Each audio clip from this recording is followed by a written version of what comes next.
Depuis le dimanche 10 août, 21 jeunes basketteurs ont pris possession du tout nouveau centre de performance de l'ADA Blois.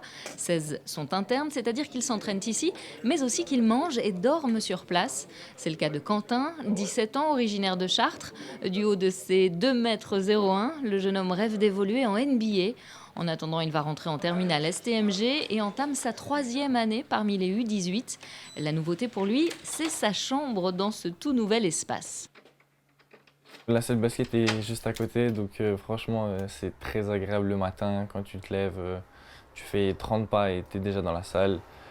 Le lycée aussi, on est plus proche du lycée quand on pourrait y aller.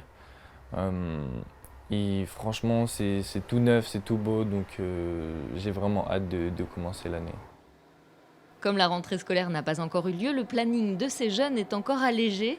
Mais à terme, ils devront assumer leurs heures de cours, leurs devoirs, mais aussi 3 heures de basket par jour et les matchs du week-end. Un rythme intense qui nécessite une hygiène de vie stricte. C'est aussi notre rôle en tant que préparateur physique de gérer les charges de travail, d'essayer d'avoir des outils pour gérer et vraiment avoir des données factuelles sur cette fatigue cognitive et physique que les jeunes peuvent avoir. La fatigue cognitive, ça va être avec l'école et la fatigue physique, ça va être à l'entraînement tous les jours.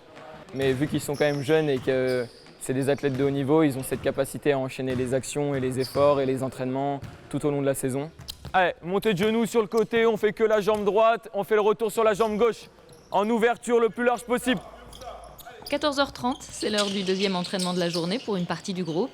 Il s'agit de travailler des notions dont les basketteurs auront besoin pour s'illustrer lors des matchs.